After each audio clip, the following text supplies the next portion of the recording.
So today I'm going to talk to you about PediCare, but before I get started about my project and our social business, I'd like to tell you a little bit about how I got involved. When I first met Kazi, it was over Skype, and at the time I was working for a social incubator, and I never thought I would get involved in this way. But the story that actually made me shift went along those lines. He said, imagine a genie that has endless powers, endless capacities to do all the good in the world. And suddenly, he gets confined and restricted in this little box, and he has no more power. He cannot fulfill the good that he was supposed to do. Then Kazi, my colleague, looked at me and said, in a way, all human beings are like this little genie. We are confined. We are confined by our social and economic status. We are confined geographically, by our degree, our health, all sorts of things.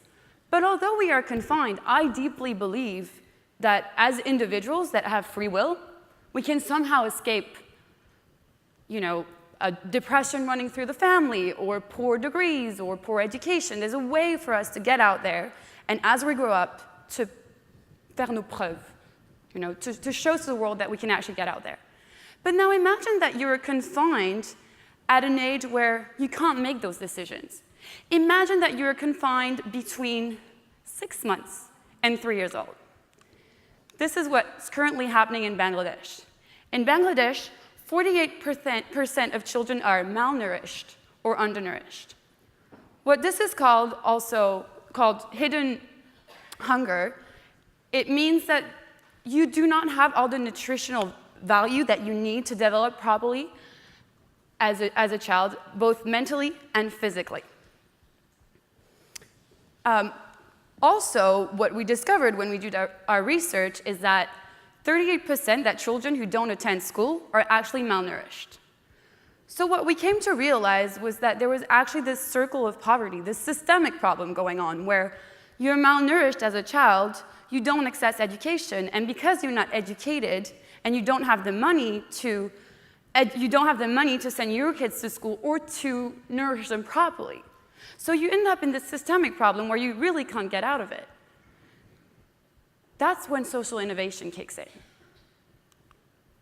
So I want to talk a bit about the current situation in Bangladesh that adds problems to the situation. Firstly, the food is inaccessible. It's inaccessible because at the moment it's in urban centers, in large supermarkets that offer international products. So really, it's only imported, which raises the price to $6 for 400 grams. And the current Bangladeshi industry is export-oriented, so really adult food that has low price and is easy to process. This is how we came up with PediCare. PediCare is nothing groundbreaking. It's food for babies. So it's a semi-solid product with no need to cook. So basically, you need to put boiled water in it, preferably boiled because it needs to be pure water. And it allows you to have a full-on meal just with one portion of food. Our ingredients are all from eco-responsible local farms, and we process it with local extraction technologies. And it is today half the price of the current market price. Here are the ingredients that you can expect to find in our product, PediCare. So they're all natural, so corn, beans, pumpkin, brown rice, spinach, carrot, and vitamin premix. This is a bit about the nutritional composition that you can expect to find, and this is in percentage. So you have 70% carbohydrate, 17% protein, that is essential to development of children, fat, moisture, and ash, which ash is a mix of nutritional elements. So we have a problem, we have a solution that's out there, but how do we implement it in Bangladesh? How do we make that work? So I'm going to run you through our business model. There's a lot of information on here, so I'm just going to run you through the main steps. Firstly, our value proposition. Who are we? What do we offer that's different? Firstly, we only have natural ingredients that come from eco-responsible farms, and we guarantee that. Secondly, we offer a complete diet in one meal, which means you only need to eat PediCare between 6 months and 3 years old to actually develop properly. Thirdly, affordable. We promise and guarantee that we will be half the price of the current market price, so $3 for 400 grams. And then quality insurance. We are actually having our product constantly tested by doctors and a food scientist, a renowned food scientist in Bangladesh. So we're guaranteeing every step of the way that we will have it tested. And then finally, we're not just any business. What we really want to achieve is a social change, change the system in a way where we can eradicate malnutrition and the discrimination that comes around it. So who are we going to do it with, and how are we going to do it? So our key partners are Daffodil International University, that allowed us to use their labs to develop a prototype. The Givenchy Industries. So the Givenchy Industries is one of the largest garment industries in Bangladesh. And they've actually already partnered with us and accepted to give our product to their salariés, sorry, my English, as part of their corporate social responsibility program. So it's already out there, and it's already going to be given as soon as we put it on the market. They've already promised to buy it from us. And then the Rural Women Welfare Organization, which is an organization that will help us deliver the product in the most remote areas and gain trust from the niche consumers that don't have access to markets. And finally, healthcare professionals that will help us guarantee that our product is adapted to children. Our key activities that I want to put a huge emphasis on is production, distribution, marketing, promotion. Why that? Because, and I'm going to talk about it later, we're going to tackle 3 segments of the population: high income, middle income, and low income. So we're going to have to adapt our strategy to each of these segments, and that's going to be a huge work, but also a huge part of our budget. But I'm going to get to that. And then the second activity that we want to do is educate about malnutrition. There are risks associated with malnutrition, and we need to get them out there, firstly, because we care about it, but secondly, because we believe that if we educate people, we will have more consumers. We will increase the demand for our products. Our key resources will be seed funding for local farms, chemical-free ingredients, and the machineries that we're going to use. We're actually going to outsource our production for the 2 first years, and then we're going to have our own. So now I'm getting to the production, the distribution model. It's a little bit complicated, but also really exciting. What we're going to do is we're going to sell it full price, so to high and middle income families. When I say full price, I'm still talking about $3. And we're going to distribute it in supermarket, large retailing stores, and local shops. And then we're going to have a lower price for low-income families. So we're going to bring it to the consumers in the most remote areas. So we're going to bring it to garment industries. And Givenchy Industries, for instance, also signed an agreement saying we could have a space where we could sell our product in their factories. Schools, we're going to try to partner up with teachers and schools, first to educate, and secondly, to have spots to sell our product. And thirdly, the door-to-door niche marketing sector, where we're actually going to have to go door-to-door, a little bit like Danone did a while back, selling the product to people in rural areas. So our channels will be large retailers, so the large supermarkets, and we will be competing with the imported products that are twice our price. Local retailers, pharmacies will also sell our products, schools, garment factories, and the niche selling. Okay, so a little bit about our revenue stream and cost structure. We're going to have proper profit generation from upper and middle class consumers. Then we will have minimal profit from low-income people. And then we will have no profit but no loss either from the niche selling, so the dedicated locations such as garment industries and rural areas. Our costs, as I've mentioned before, will be R&D. So I put this in there for a specific reason. It's because we're going to reinvest all our profit, or most of our profit, in expanding our company. So this is going to be a huge cost for us. Secondly, production, supply, and marketing, because of all those segments that we need to tackle and adapt to.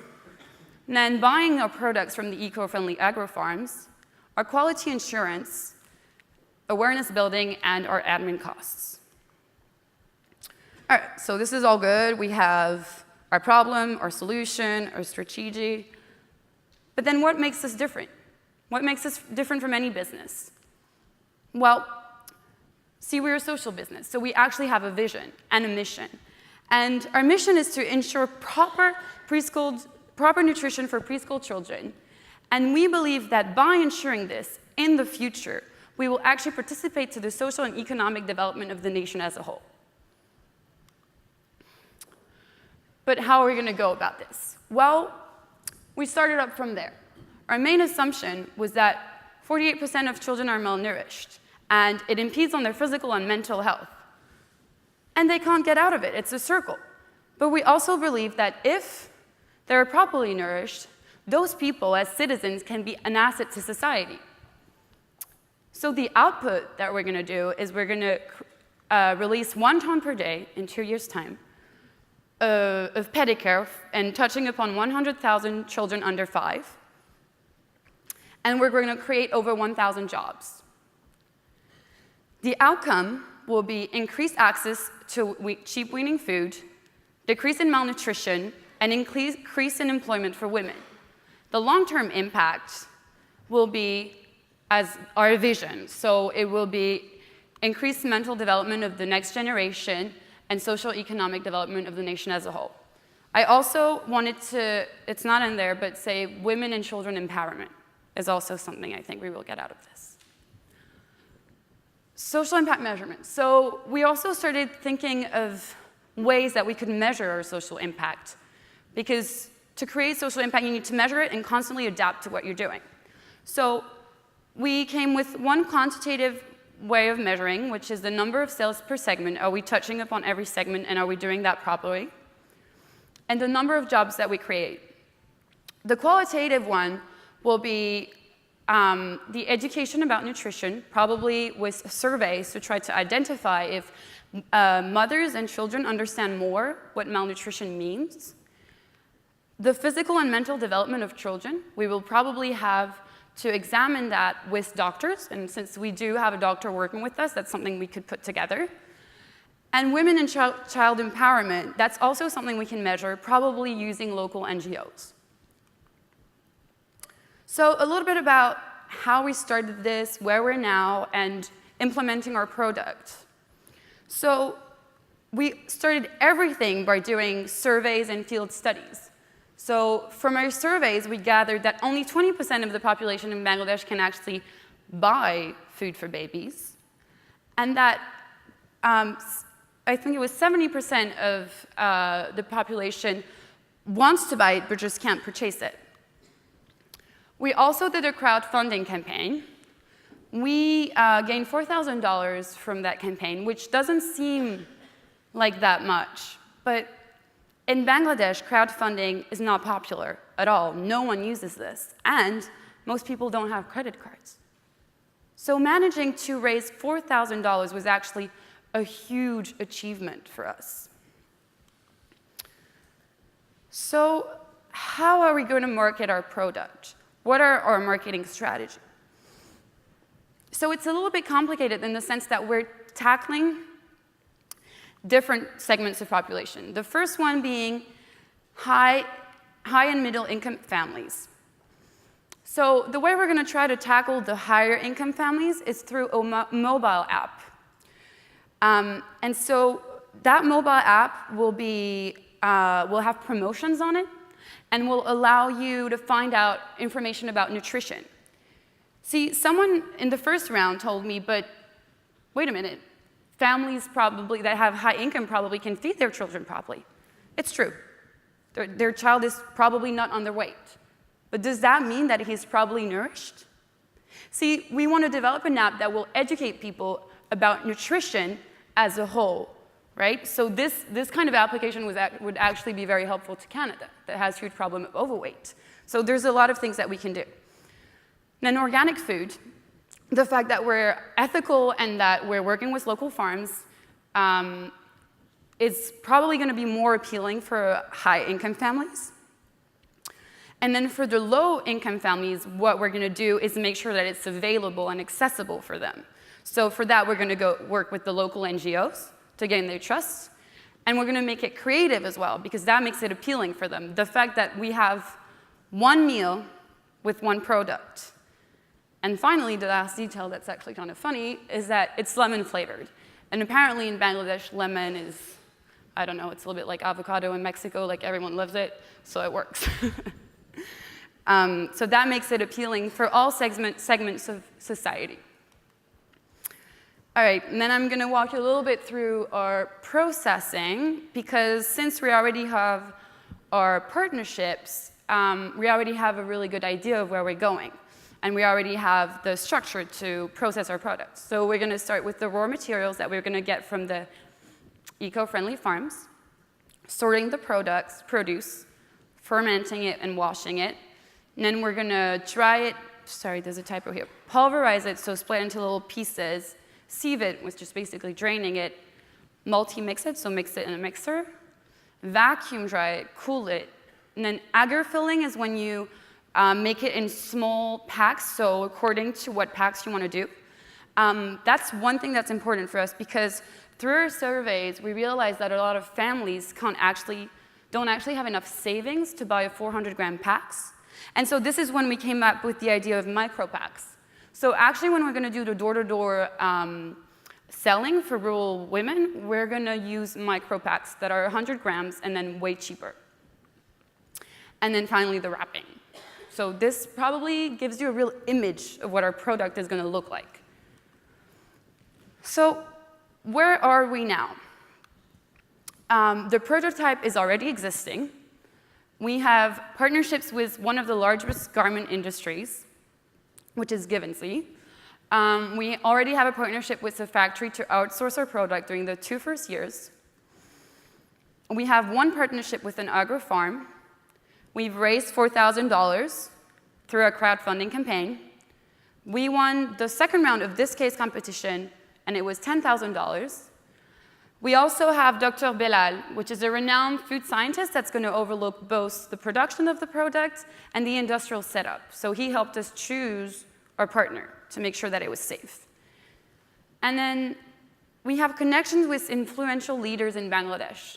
So we have the chairman of Human Rights Council Bangladesh, who approved our product and is promoting it, and also a very famous cricket player. Cricket there is a little bit like hockey here, so that's also something that's valuable for us as a company. So scaling and future development. In November 2017, we're kickstarting. We're going to be producing 1 ton per month and outsourcing our product in the factory called Proteina Plus Limited. We estimate that after 4 months, we will reach our, excuse me, the word is? Break even. Thank you. Sorry, I lost my.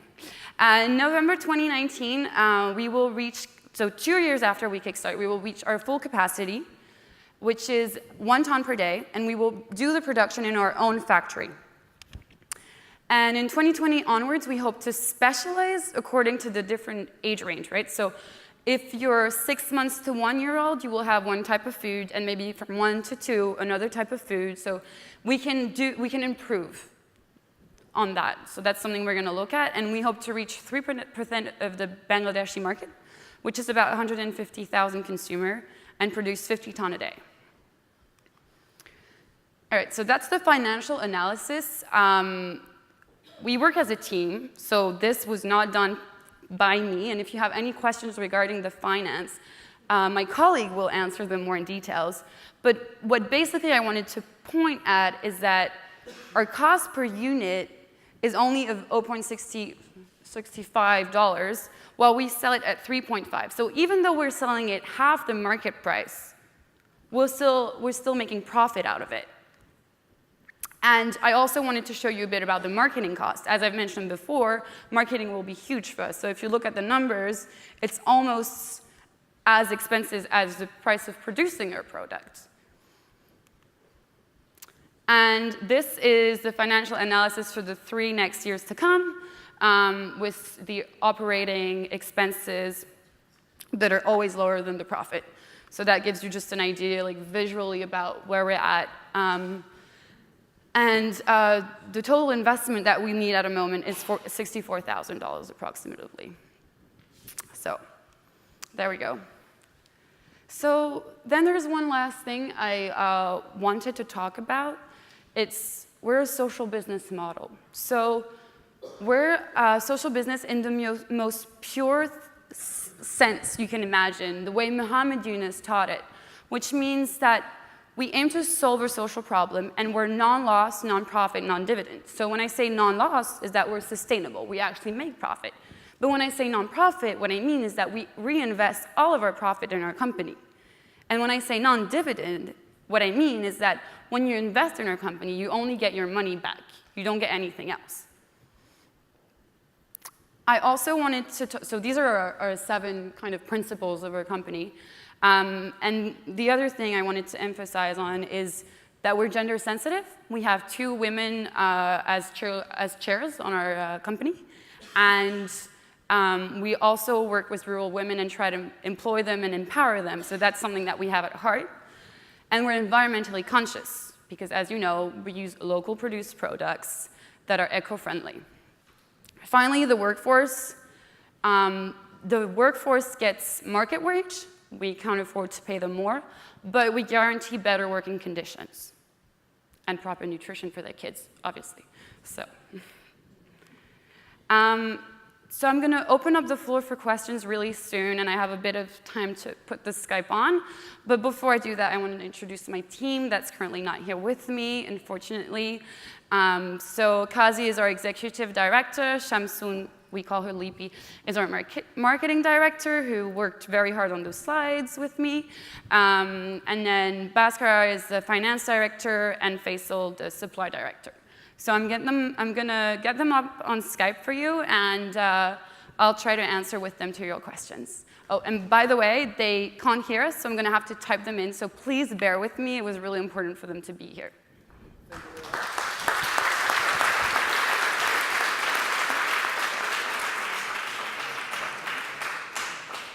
All right, so we have time for some questions, 20 minutes.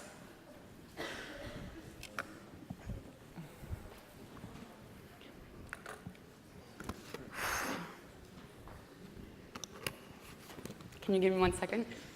Just so that we connect. Sorry, this is very old school, but.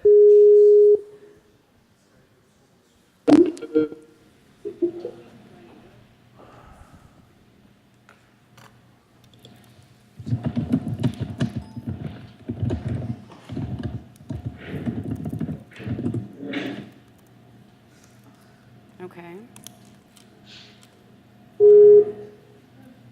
Right. Can we go? Yeah. I don't know.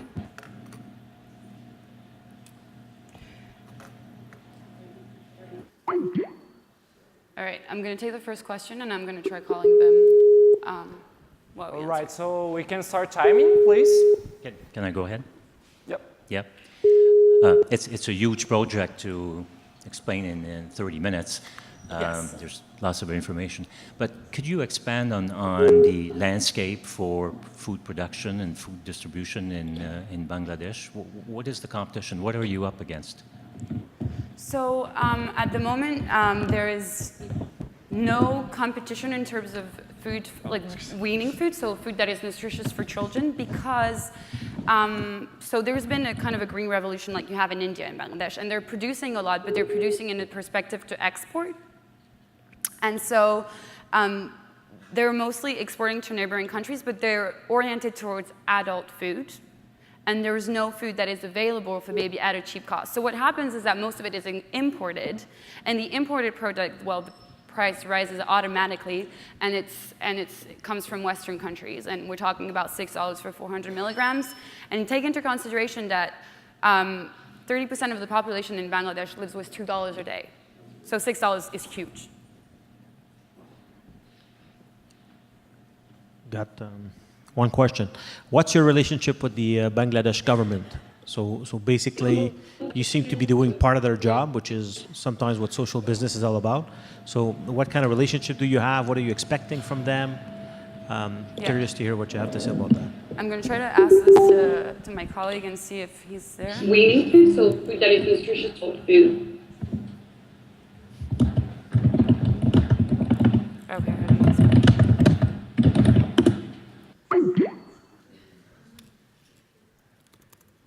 Okay, I don't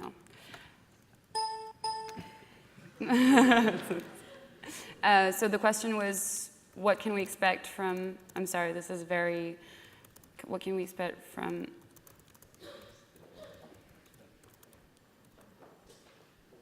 oops.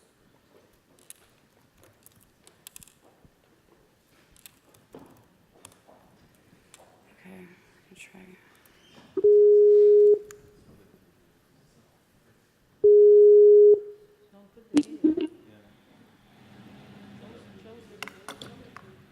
Pardon? Ouais. Oh, ok. En fait, on l'entend taper, non, je pense. Hello.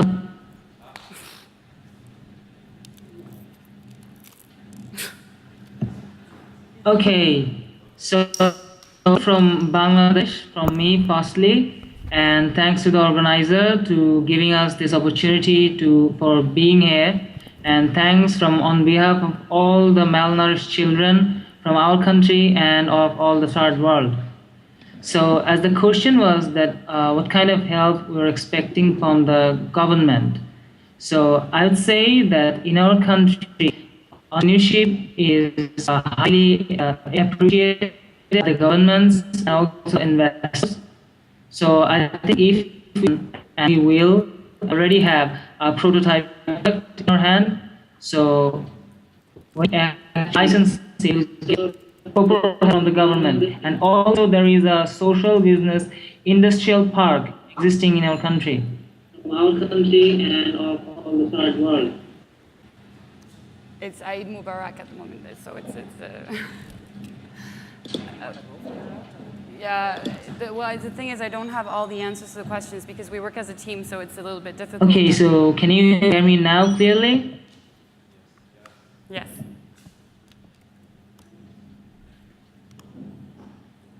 Okay, so as I was saying that in our country, entrepreneurship is highly appreciated both by the governments and by the venture capitalists or the angel investors. Now, the thing is that our country is very friendly for social business too.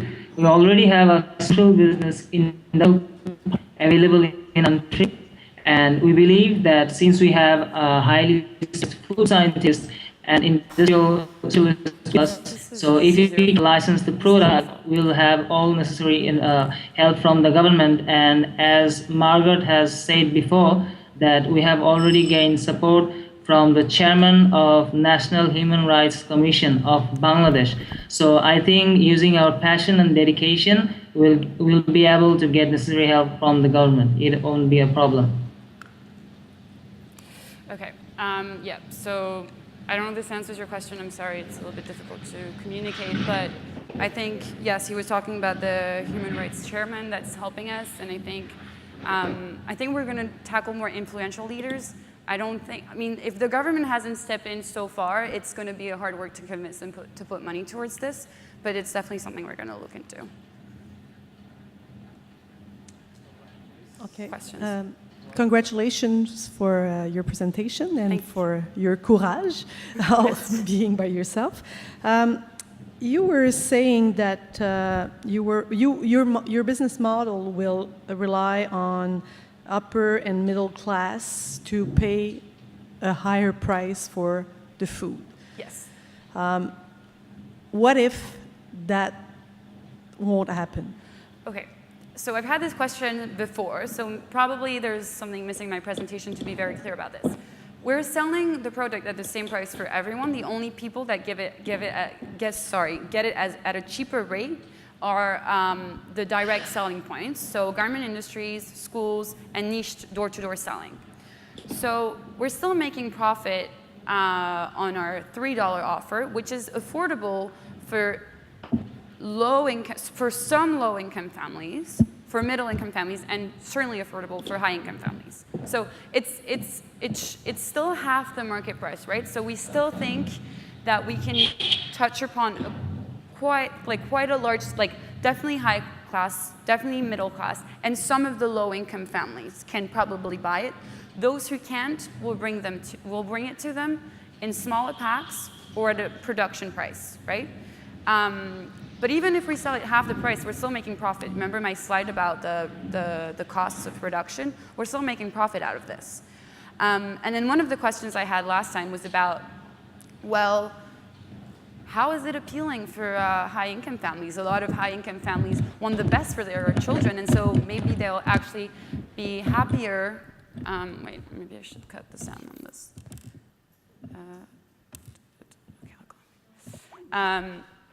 Maybe we should, excuse me, I lost where I was. So they said maybe some families are so eager for their children that they'll want to actually buy the higher priced product.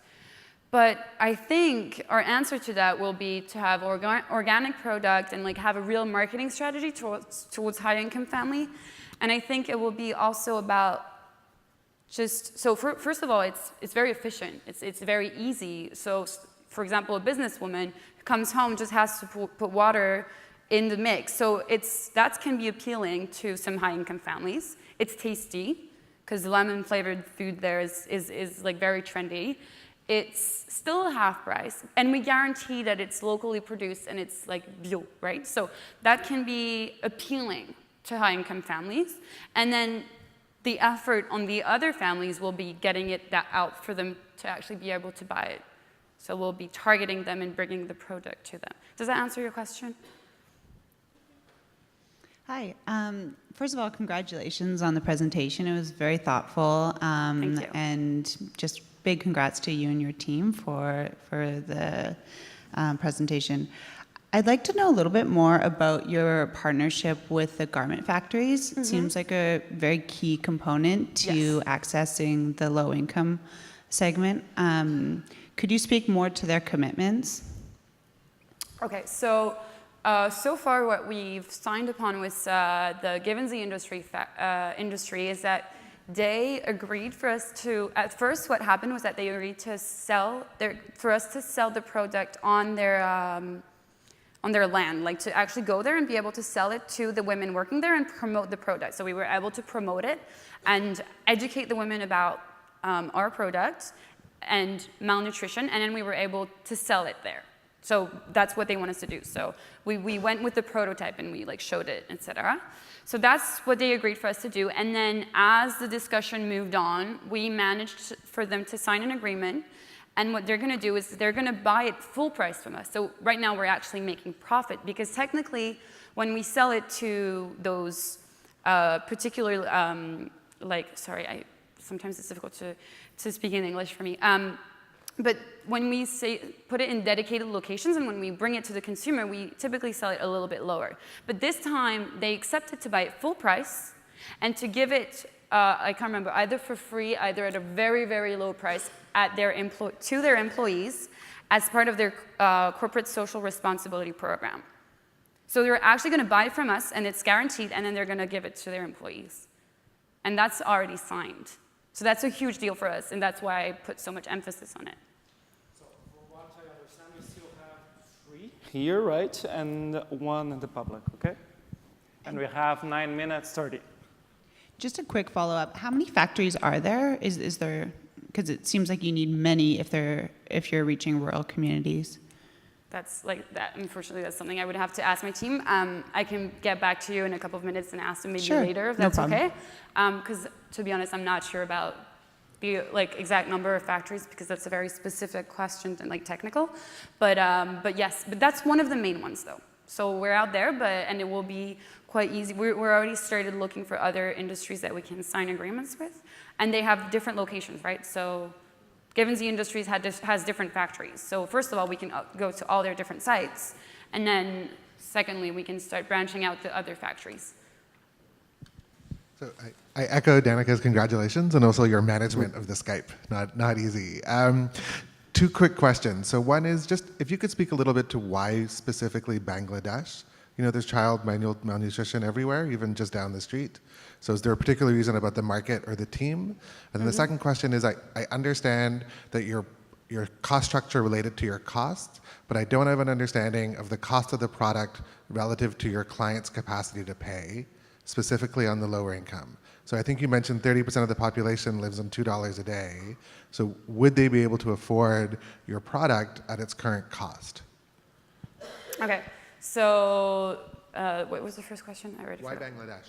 Oh, why Bangladesh? Well, the answer to that is that the team is based in Bangladesh. And so it was a day-to-day, well, that's social business about that, right? It's about looking around you and identifying a social problem and trying to find a solution. So I've been working with them. I started off as being part of the incubator that was helping them, and then I ended up getting involved with the project. But if you had them in front of you, they would be able to tell you how this is part of their everyday lives. Did you go there? Yeah. Not yet. I'm going to go. Sorry. I'm going to go soon. But it's part of their everyday life, and 48% is huge. When you know that worldwide it's 50%, like it's a lot. Like it's a huge problem there. And I think another thing that's really difficult is to know that they're actually producing and exporting food, but they are not able to feed their own children, and they all feel responsible for that. Does that answer your question? And then the second question, I have very short memory. Yes, that's why we're developing micro packages. We cannot lower the price more than what we've already done, but the micro packaging will allow for people to buy smaller portions and look at their income accordingly and try to deal with that. But this is still like way better than what's currently out there. And as we grow, we're going to try to diminish the cost as much as we can. But right now, the best we can do is just reduce the quantity that we're selling to adapt to the population. Does that answer your question? Okay, next. Thank you for the presentation. I have two questions. The first one is, what would be your first immediate 5 steps to start deploying your project before scaling up? And what you think would be your challenges doing this? So the first 5 steps in developing our product. Wow, okay, I wish they were there to help me. I think it's going to be finding the money to kickstart, because we do have some startup costs that we need to deal with. I think we're going to need more, even more partnerships. Like, we have a lot going on already, but I think local support, and I think, as someone mentioned, governmental support would be, I think, would have a huge impact, and that's maybe something we will struggle with. I think, not really sure. I mean, the third step will be, like, I think working some more on the prototype, and then the how we're actually gonna, and then the marketing strategy. So we have developed it, but I think we're going to have a huge job developing the app for the high-income families. Is going to be one huge step. And then...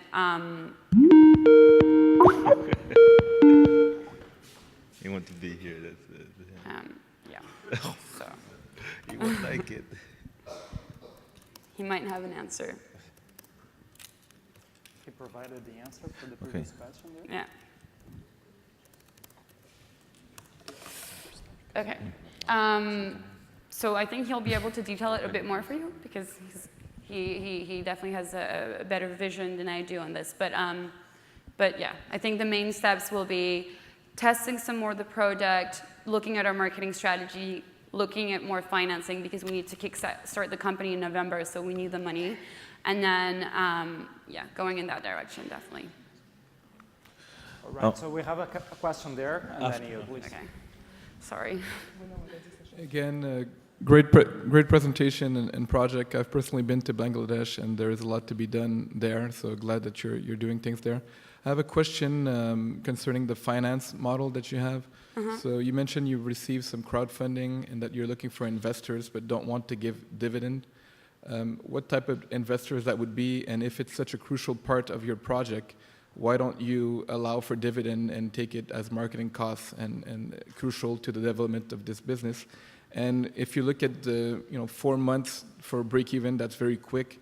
Once you have high margin and you want to reinvest, but what do you plan to do when you've done your 150,000 people and you're able to have revenue and not, you can't reinvest all your revenues? Okay, so the question, sorry, that was a really long question. So you want to know, wait. So two different questions. One is when you're looking at investors. Yes, why do we have a pure social business model? And then the second one was? Is if you want to continue that in the future, do you see a point where you will not be able to reinvest either to grow the business and that there will be profit to be had? I don't have much time, so I'm going to go really quickly, but the social business model is our core value. This is what we have at heart. This is who we are. We're a social business. So we're not trying to make profit here. We're trying to solve a social problem, right? So we are sustainable, but we are all here, and my team admires of Mohamed Yunus and what he's done, and we believe that we can solve a social problem with a business.